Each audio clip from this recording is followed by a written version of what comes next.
السلام عليكم، شلونكم بنات؟ شو اخباركم؟ طبعا اليوم حبيت اشارككم الوصفة الجديدة، تبسي الدجاج بالفرن مثل ما تشوفون حبايبي. طبعا هنا المكونات: عندي بوتيتي، وعندي بصل وليمون وطماطة مثل ما تشوفون بنات. هاي الحشوة.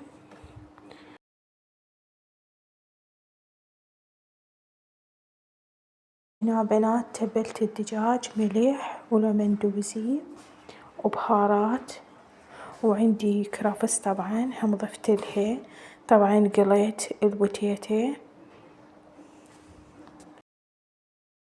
طبعا هنا بنات خليت البصل بهاي الطريقة وزعته. هنا أنا الطماطة خليت قسم من عدها، بعد ما كملت البقية أوزع قطع الدجاج، بعدين أكمل بقية الطماطة والليمون تصير فوق الدجاجة.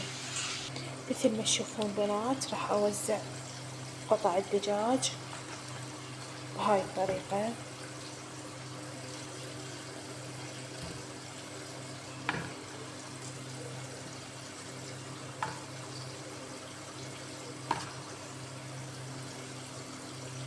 ما أخليهن وحدة بسدلوخ، أبعدهن حتى براحتهن تستوي. هنا وزعت شرائح الليمون مثل ما تشوفون، خليته على الدجاج ينطي نكهة كلش طيبة. طبعا هنا وزعت بقية الطماطة وأضيف له الكرفس طبعا مثل ما تشوفون.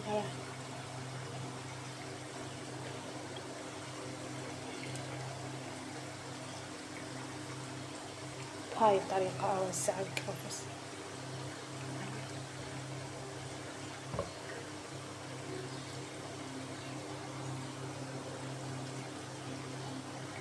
طبعا رشة ملح حسب كمية انتو اللي تحبوها. مثل ما تشوفون بنات طبعا هنا ضفت الفلفل البارد.